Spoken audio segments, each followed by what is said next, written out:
آج ہم ایک ریئیکشن ویڈیو بنانے جا رہے ہیں۔ ویڈیو ہے علامہ فاروق خان رضوی کی، جس میں انہوں نے وہ حدیثیں سنائی ہیں جو ہاتھ کو چومنا، پیروں کو چومنا اپنے پیر کے یا استاد کے، تو یہ کیا شرک ہے؟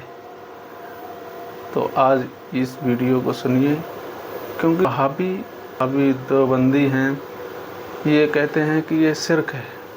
دستبوسی اگر کوئی کر رہا ہے اپنے پیر کی تو وہ کہہ رہے ہیں یہ شرک ہے، کوئی قدم بوسی کر رہا ہے یہ شرک ہے، وہ شرک کا فتویٰ لگاتے جا رہے ہیں۔ تو آج ان کے لیے اس میں ایک خوراک ہے، اور کچھ سنی بھی حضرات ہیں جو وہ سیکھتے ہی نہیں ہیں۔ اگر دین سیکھو تو پتہ چلے، خالی بس وہ بھی ایسے ہی، اگر کوئی پیر آیا کہیں اور مسند اس کی لگی ہوئی ہے، اس کی مسند کو اگر بوسہ دینے جا رہے ہیں تو اس کو بھی وہ سجدہ کر رہے ہیں۔ ارے بھائی پہلے سیکھو، سجدہ کر رہے ہیں یا وہ مسند کو بوسہ دینے جا رہے ہیں؟ ارے بھائی پہلے سیکھو۔ آج سن لو تم بھی، آج تمہارے لیے بھی اس میں ایک خوراک ہے، سنو۔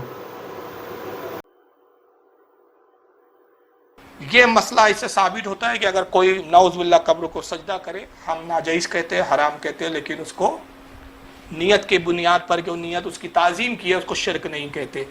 تو چاہے قبر کو سجدہ ہو یا کسی پیر کو سجدہ ہو، یہ شریعت اسلامیہ میں حرام ہے۔ لیکن جہاں تک چومنے کا تعلق ہے وہ شریعت میں جائز ہے۔ لیکن یہاں پھر ایک اعتراض آتا ہے، بس یہ آخری سیشن لے رہا ہوں میں، اس پہ اختتام کریں گے۔ جہاں تک چومنے کا تعلق ہے وہاں بھی پھر بعض موقع پہ ایسی حیت اور ایسی کیفیت آ جاتی ہے کہ جس پر وہابی کہتے ہیں کہ دیکھیں صاحب، آپ تعظیم میں بھی تو بہت مبالغہ کرتے ہو۔ چلو ہم نے مان لیا کہ آپ اگر قبر کو سجدہ کرتے ہیں تو تعظیم کی نیت سے کرتے ہیں، شرک نہیں ہے، حرام ہے، چلو قبر کا ہم نے مان لیا۔ لیکن بھائی آپ کے ہاں تو وہ پیروں کے پیر بھی چومنے کے لیے آپ سجدے کی جیس کیفیت میں جھک جاتے ہیں، ہوتا ہے نا، پیر علماء کے پیر چومنے کے لیے جھک جاتے ہیں صاحب۔ بعض اوقات اتنا ادب میں مبالغہ کرتے ہیں کہ ایسے جھک کے کھڑے ہوتے ہیں جیسے لگتا ہے کہ رکوع میں کھڑا ہے بندہ۔ تو اب حرام تو مان لیا نا آپ نے، اب یہاں بہت خاص بات بتا رہا ہوں۔ تو پھر آپ کے علماء اور آپ کے مشائخ اس سے بھی منع کیوں نہیں کرتے؟ بھائی اگر حرام بھی ہے سجدے جیسی کیفیت تو اس سے کیوں نہیں منع کرتے؟ تو اصل میں ہمارے علماء شریعت سمجھتے ہیں اس لیے منع نہیں کرتے، اور آپ لوگ شریعت سمجھ نہیں پاتے اس لیے جو منہ میں آیا بک دیتے ہیں۔ ہمارے علماء دیکھتے ہیں کہ یہ پیر چوم رہا ہے، ابھی وہاں نیت سجدے تعظیمی کی بھی نہیں ہے بلکہ چومنے کی نیت ہے۔ بات سمجھ میں آ رہی ہے آپ کی؟ ابھی پورا مدار اسلام کا کس پہ ہے؟ عمل کا مدار نیت پر۔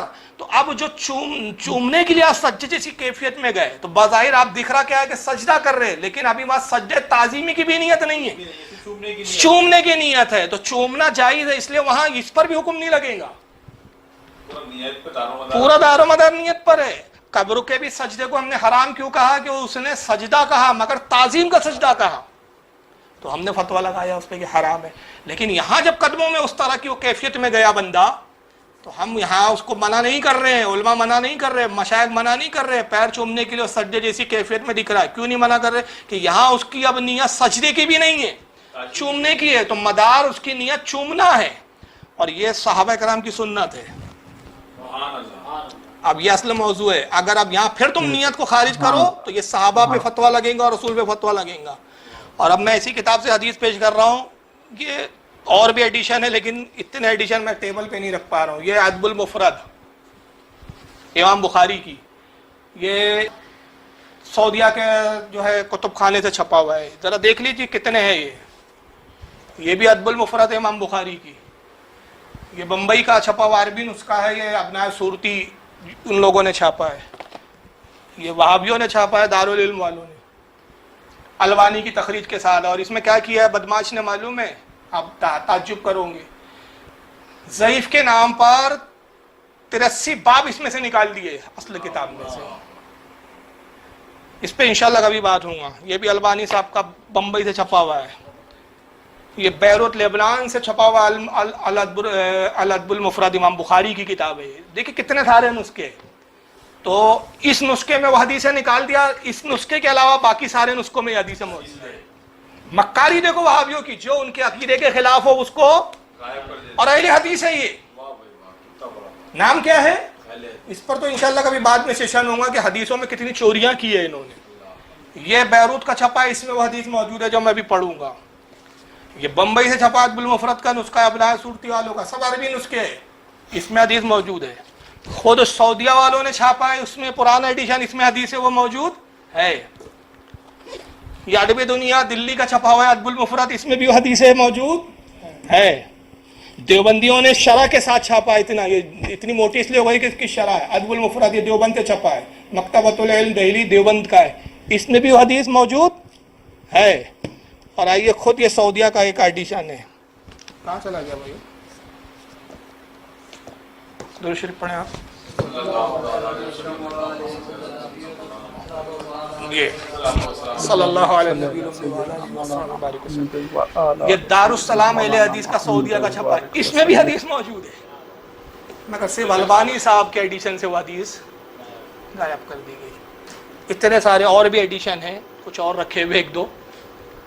یہ بھی ان سارے فی الحال اس نسخے کے نمبر کے تحت جو دارالسلام کا چھپا ہے, اس میں اچھا اصل میں حدیث نمبر بھی آگے پیچھے ہو گئے, کچھ تو کتابت کی غلطی سے اور کچھ البانی صاحب کی کارستانی کی وجہ سے حدیث کے نمبر آگے پیچھے ہو گئے. تو یہ دارالسلام والے نسخے کی حدیث نمبر میں بتا رہا ہوں, لیکن باب کے تحت یہ آپ حدیث ڈھونڈو گے تو یہ حدیث ہر ایڈیشن میں آپ کو مل جائے گی. باب کے تحت حدیث ڈھونڈو گے, لیکن یہ دارالسلام سعودیہ کا جو نسخہ ہے اس کے تحت حدیث نمبر 980 ہے.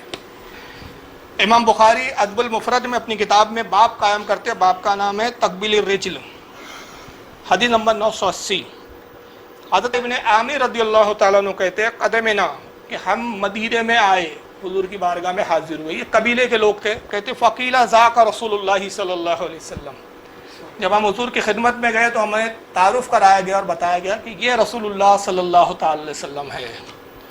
تو اب ان جو صحابہ تھے, یہ جو ایمان لا چکے تھے, حضور سے ملاقات کے لیے آئے تھے کہ سرکار سے ابھی ایمان تو لا لیا ہم نے, صحابہ کی تبلیغ پر ایمان لا چکے تھے, یہ مسلمان ہیں, صحابی ہیں, اب حضور کو بھی دیکھنے کا شرف حاصل کر لیں. اس گھر سے مدینے میں آئے, اور جب حضور کی خدمت میں پہنچے تو صحابہ نے بتایا یہ ہے ذاکر رسول اللہ صلی اللہ علیہ وسلم, یہی ہے رسول اللہ صلی اللہ علیہ وسلم. انہوں نے کیا کیا, ایک دو نہیں, پورے قبیلے ہے, پوری صحابہ کی جماعت ہے. وہ کہتے ہیں فاقزنا بیدہی ورجلہی نقبلوہا, ہم نے حضور کے قدم مبارک کو پکڑا اور اس کو چومنے لگے.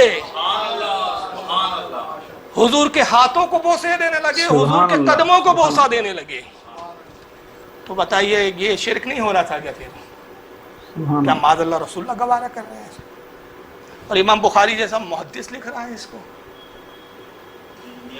اور تم بدماشی کے طور پہ نکال دے رہے ہو اس حدیث کو کیونکہ تمہارے عقیدے کے خلاف ہے. اس لیے کتنی بڑی بدماشی ہے یار, یہ جرت دیکھو ان کی. لیکن یہ بھی تو ایڈیشن تمہارا ہی چھپا ہوا ہے. غلطی کیا ہوئی ہے کہ آپ خود پہلے چھاپ چکے ہیں. یہ دو نسخے تو سعودیہ کے ہیں بھائی, یہ دو نسخے تو سعودیہ کے ہیں, ریاض کے دونوں, ایک دارالسلام کا اور ایک ابن باز کا مکتبہ ہے, یہ مکتبہ ابن باز کے نام سے, دونوں سعودی عرب کے نسخے ہیں. لیکن ان میں تو یہ حدیثیں موجود ہے, نکالنے سے بھی ہوں گا کیا, پھر باقی تو ایڈیشنوں میں ہے اور دوسرے ایڈیشنوں میں آج تک چھپ رہی ہے.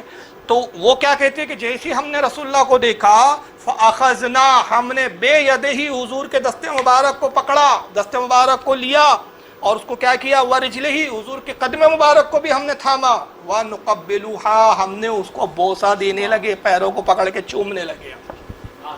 پیروں کو کیسے چومیں گے ذرا مجھے چوم کے بتائیے بھائی, سجدے جیسی کیفیت ہوں گی کہ نہیں, جھکنا پڑے گا کہ نہیں, جھکوں گے کہ نہیں. چاہے رسول اللہ زمین فرش زمین پر تشریف فرماؤ یا کسی ممبر پہ بیٹھے ہو, مگر چومنے والے کو تو سجدے جیسی کیفیت میں جانا پڑے گا. اور پھر اس حدیث کو امام بخاری کے علاوہ امام ابو داؤد نے بھی لکھا ہے اپنی سنن میں, وہاں بھی وہابیوں کو حدیث نہیں ملی. سنن ابو داؤد میں کتاب الآداب حدیث نمبر 5225, اور امام طبرانی نے بھی اس کو لکھا ہے معجم الکبیر کے اندر جلد نمبر 5 صفحہ 275 حدیث نمبر 5313 کے تحت, اور امام مزی نے بھی اس کو لکھا ہے تہذیب الکمال جلد نمبر 9 صفحہ 266 کے تحت. آئیے یہی ادب المفرد ہے. اب چلیے, یہ تو عام صحابی تھے جو چوم رہے تھے, اور چوم کس کو رہے تھے, اللہ کے رسول کو. پہلے حدیث کون سی تھی؟ 980. اسی کے بعد یہ دوسری حدیث ہے 931. وہی باب ہے، باب تقبل الرجل. اس کے تحت امام بخاری نقل کرتے ان صاحبین قال رأيت عليا يقبل يد العباس ورجله. کہتے ہیں کہ حضرت صہیب رضی اللہ تعالیٰ عنہ روایت کرتے ہیں کہ حضرت صہیب کہتے ہیں کہ میں نے حضرت علی کو دیکھا کہ اپنے چچا حضرت عباس کے پیروں کو اور ان کے ہاتھوں کو بوسہ دے رہے ہیں. حالانکہ منصب اور مقام میں علی حضرت عباس سے بلند ہے، کیونکہ خلفائے راشدین ہیں، ایمان لانے والوں میں اولین ہیں، مہاجرین میں سے ہے، اصحاب بدر میں سے ہے، اصحاب احد میں سے ہے. کون سی فضیلت ہے جس میں مولا کائنات نہیں ہے؟ صحابہ کے جتنے فضائل کے درجے، ہر درجے میں مولا کائنات شامل ہے. حضرت عباس سے بلند ہے مقام و مرتبے میں، لیکن چچا عمر کے اعتبار سے، رشتے کے اعتبار سے، تو چچا ہونے کی نسبت سے مولا کائنات کیا کر رہے ہیں؟ چوم رہے ہیں. حضرت صہیب کہتے ہیں میں نے دیکھا، ایسا نہیں ہے سنا. ہاں یہ نہیں ہے روایت میں کہ سنا، کہ سنا میں ڈاؤٹ ہو سکتا ہے. وہ کہتے ہیں رائے تو میں نے خود دیکھا، رائے تو علی، میں نے علی کو دیکھا یقبل ید العباس ورجلئی، کہ میں نے دیکھا کہ حضرت علی اپنے چچا حضرت عباس کے پیروں کو بھی چوم رہے ہیں اور ہاتھوں کو بھی چوم رہے ہیں. تو بھائی اب کیا کہوں گے اس بارے میں؟ حضرت علی کو بھی عباس پجوا کہوں گے؟ مولا کائنات بھی تمہارے فتوے سے. اب حضرت عباس کے پیر جب علی چوم رہے ہوں گے تو کیا کیفیت ہوگی ذرا بتائیں. بغیر سجدے جیسی کیفیت میں کوئی پیر چوم کے مجھے دکھا دے. چلو کسی کے پیر چوم کر دکھا دے. کیا پیر کو ایسا اٹھا کے چومیں گے کیا کہ سامنے والا گر جائے، پتہ چلا ادب کم ہوا، الٹا بے ادبی ہو گئی کہ اسی کو پلٹا دیا آپ نے. اب آئیے، یہ ہے صحیح ابن خزیمہ. یہ کیا ہے؟ امام ابن خزیمہ کی وہ کتاب ہے جس میں انہوں نے صحیح حدیثوں کو جمع کیا، اس نے اس کا نام رکھا صحیح ابن خزیمہ. اس صحیح ابن خزیمہ میں وہابیوں کو صرف ایک حدیث ملتی ہے بیچاروں کو، ان کے کام کی. کون سی؟ کہتے سینے پہ ہاتھ باندھنے کی، اور وہ بھی ضعیف ہے. حالانکہ ضعیف ہے، لیکن وہ ایک ہی حدیث کے لیے صحیح ابن خزیمہ یاد آتی ہے، باقی کسی حدیث کے لیے صحیح ابن خزیمہ یہ دیکھتے بھی نہیں بیچارے غریب. صحیح ابن خزیمہ جلد نمبر 4 صفحہ نمبر 213 حدیث نمبر 2714، حدیث نمبر 2714، کتاب المناسک. اور باب قائم کیا امام ابن خزیمہ نے السجودی علی الحجر الاسود. اب آئیے حدیث کیا نقل کرتے ہیں امام ابن خزیمہ رضی اللہ تعالیٰ عنہ. کہتے ہیں حدثنا محمد ابن بشار، حدیث بیان کی ہم سے محمد بن بشار نے. حدثنا ابو عاصم، وہ حدیث بیان کرتے ہیں حضرت ابو عاصم سے. حدثنی جعفر ابن عبداللہ قال رأیت محمد ابن عباد ابن جعفر قبل الحجر وسجد علیہ ثم قال.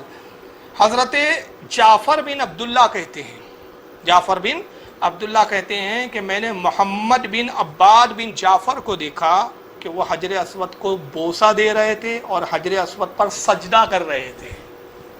صرف بوسہ نہیں دیا، سجدہ بھی کیا. وہ سجدہ، حجر اسود کو انہوں نے بوسہ بھی دیا اور حجر اسود کو انہوں نے سجدہ بھی کیا. ثم قال، اور سجدہ کرنے کے بعد وہ یہ کہا انہوں نے رأیت خالق ابن عباس یقبلہ ویسجد علیہ، کہ کہتے ہیں کہ میں نے اپنے ماموں عبداللہ ابن عباس کو بھی میں نے دیکھا کہ وہ بھی حجر اسود کو بوسہ دے رہے تھے اور سجدہ کر رہے تھے. میں نے عبداللہ ابن عباس کو بھی دیکھا. اور پھر آگے کیا حدیث کے وقال ابن عباس، اور حضرت عباس جس وقت سجدہ کر رہے تھے تو اس وقت سجدہ کرتے ہوئے کیا کہہ رہے تھے؟ رأیت عمر ابن الخطاب قبل وسجد علیہ ثم قال. وہ کہہ رہے تھے کہ دیکھو میں نے حضرت عمر کو دیکھا.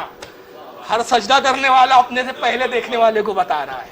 حضرت عبداللہ ابن عباس کو دیکھا کہ وہ حجر اسود کو چوم بھی رہے تھے، سجدہ بھی کر رہے تھے، اور کہہ رہے تھے میں نے عمر ابن خطاب کو دیکھا. اور عمر ابن خطاب جب سجدہ کر رہے تھے ثم قال، تو وہ بھی یہ کہہ رہے تھے اور آئے تو رسول اللہ صلی اللہ علیہ وسلم فعلا ہاکذا فعلت، کہ میں نے رسول اللہ صلی اللہ تعالی وسلم کو دیکھا کہ حضور نے حجر اسود کو بوسہ بھی دیا اور سجدہ بھی کیا. حضور نے چونکہ ایسا کیا اس لیے میں ایسا کر رہا ہوں. سبحان اللہ. وہابی جی کو حدیث نہیں ملی ہے، اور حدیث ضعیف نہیں ہے. البانی صاحب ان کے کہتے ہیں، اس کی تخریج البانی صاحب نے کی ہے صحیح ابن خزیمہ کی. البانی صاحب کہتے ہیں اسناد صحیح، اس حدیث کی سند صحیح ہے. اور اس کو امام عبدالرزاق نے بھی نقل کیا ہے. امام عبدالرزاق اپنی المصنف میں لائے ہیں جلد نمبر 5 صفحہ 37 حدیث نمبر 8912. اس کو امام شافعی نے بھی نقل کیا اپنی مسند الشافعی کے اندر جلد نمبر 2 صفحہ 252 حدیث نمبر 991. امام ابن ابی شیبہ نے بھی اس کو نقل کیا ہے المصنف حدیث نمبر 14972 کے تحت امام بزار نے بھی اس حدیث کو نقل کیا ہے، مسند البزار جلد 1 صفحہ 332 حدیث نمبر 215 کے تحت۔ امام حاکم نے المستدرک میں لکھا حدیث نمبر 1 جلد نمبر 1 صفحہ نمبر 625 جلد نمبر 1 صفحہ 625 حدیث نمبر 1672، اور امام حاکم کہتے ہیں اس حدیث کو لکھ کے ھذا حدیث صحیح الاسناد ولم یخرجہ، کہتے ہیں کہ حدیث صحیح ہے اور اس کو امام بخاری اور امام مسلم نے حالانکہ نہیں لکھا لیکن یہ صحیح ہے۔ امام بہقی نے سنن الکبریٰ میں لایا جلد 5 صفحہ 120 حدیث نمبر 9223۔ امام عسقلانی نے بھی اس کو بلوغ المرام میں لکھا صفحہ 291 حدیث نمبر 747۔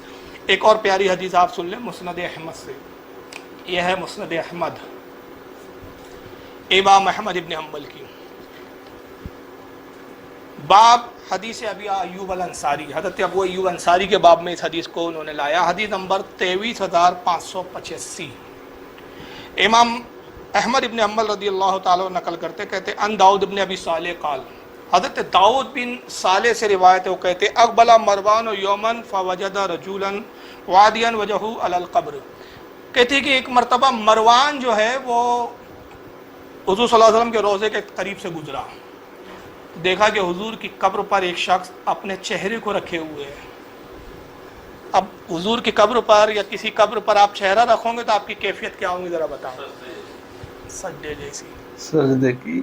تو وہ ایک چہرہ رکھا ہوا ایک شخص ہے، مروان نے دیکھا، اور یہ اس زمانے کا گھٹا ہوا وہابی تھا، تو اس نے دیکھا تو اس کو غصہ آ گیا، فقال اتدری ما تصنع، تو اس نے ڈانٹ کر اس شخص کو کہا، اور ایک روایت میں ہے کہ گردن پکڑی اس نے، جو چوم رہے تھے وہ قبر کو، اپنا چہرہ حضور کی قبر پہ مس کر رہے تھے، جو شخص اس کو گردن کو پکڑا، کیا نام ہے، مروان نے، اور اٹھا کے کھینچ کے کہا اے شخص یہ کیا کر رہا ہے تو، کیا حرکت ہے یہ؟ فاقبل علیہ فائزہ ہوا ابو ایوب، جب اس شخص نے چہرہ اٹھایا تو دیکھا گیا تو وہ تھے حضرت ایوب انصاری رضی اللہ تعالیٰ عنہ۔ ابو ایوب انصاری وہ میزبان رسول کہ ہجرت مدینہ کے بعد رسول اللہ سب سے پہلے انہی کے گھر قیام فرمایا، شلیل و قدر صحابی حضرت ابو ایوب انصاری تھے۔ کون چوم رہے تھے حضور کی قبر کو؟ کون چہرہ مس کر رہے تھے قبر رسول پر؟ قبر پجوا تھے یہ؟ وہاں بھی ایک توحید کے سمجھنے والے زیادہ آ گئے، یہ قبر پوجا ہو رہی تھی صاحب، اور مروان وہی تھا جو اس وقت شرک کا فتویٰ لگا رہا تھا، کہا یہ کیا کر رہا ہے شخص، جب پتا ہے کچھ حرکت کیا ہو رہی ہے؟ فقالا نعم، انہوں نے چہرہ اٹھایا، کہا میں جانتا ہوں میں کیا کر رہا ہوں، مجھے مت سمجھا زیادہ، وہاں بھی مت بن، اپنی جماعت اپنے پاس رکھ، ہم تو رسول اللہ کے صحبت یافتہ ہے، ہم عاشق رسول ہیں، ہمیں مت سمجھا۔ نعم میں جانتا ہوں، جی تو رسول اللہ صلی اللہ علیہ وسلم ولم آت الحجر، میں رسول اللہ کے پاس آیا ہوں، کسی پتھر کے ڈھیر کے پاس نہیں آیا ہوں۔ کیا جملے تھے، سبحان اللہ سبحان اللہ۔ تو کیا سمجھ رہا ہے؟ قبر کے پتھروں کو چوم رہے ہیں ہم، ارے رسول اللہ کو بوسے دے رہا ہوں میں، کیونکہ حضور حیات ہے، میں پتھروں کے ڈھیر کے پاس نہیں آیا ہوں، ولم آت الحجر، میں پتھروں کے ڈھیر کے پاس نہیں آیا ہوں، بلکہ کس کے پاس آیا ہوں؟ جی تو رسول اللہ صلی اللہ علیہ وسلم، میں رسول اللہ کے پاس آیا ہوں، حضور سے ملاقات کے لیے آیا ہوں۔ اور پھر اس کے بعد کیا کہا؟ سمعت رسول اللہ صلی اللہ علیہ وسلم یقول، ہاں میں نے رسول اللہ کو کہتے ہوئے سنا ہے۔ حضرت ایوب کہتے جواب میں کہ بدبخت مجھے روک رہا ہے تعظیم نبی سے، اور گویا کہ حضرت مفتی اعظم کی زبان میں ابو ایوب انصاری کہہ رہے تھے کہ سنگے درے جانا پر دھرتا ہوں جبی سائی، سجدہ نہ سمجھ نجدی، سر دیتا ہوں نذرانہ۔ سجدہ سمجھ رہا ہے تو اس کو شرک بولیں گا اس کو؟ تو کہا میں نے رسول اللہ کو کہتے ہوئے سنا، سمعت رسول اللہ صلی اللہ علیہ وسلم، ہاں میں نے رسول اللہ کو کہتے ہوئے سنا کہ اے ابو ایوب اس وقت تک تو غم نہ کرنا، آنسو نہ بہانا، رونا مت، جب تک دین میں، دین کے چلانے والے، دین کے سمجھانے والے اس کے اہل ہو، اس کے جانکار لوگ ہو، جب تک دین سمجھانے والے۔ وَلَٰكِنِ ابْقُوا عَلَيْهِ إِذَا وَلِيَهُ غَيْرُ أَهْلِهِ، ہاں اس وقت تو ضرور غم کرنا اور رونا سبحانہ جب دین میں نااہل پیدا ہو جائے، جو شرک اور تعظیم کے فرق کو سمجھ نہ سکے۔ آج وہ دور آ گیا نا، انہوں نے کہا تو اس وقت دور رونا، کیوں؟ کیونکہ ابھی تو صحابہ کا دور ہے، دین کے سمجھنے والے ہیں، تعظیم مصطفیٰ کے جاننے والے، مگر وہ دور ضرور آئیں گا ابو ایوب انصاری کہ جب رونا پڑے گا، کیوں؟ دین میں، دین کے چلانے والے، دین کے ٹھیکیدار کیسے لوگ بن جائیں گے؟ نااہل لوگ، جاہل لوگ، جن کو تعظیم اور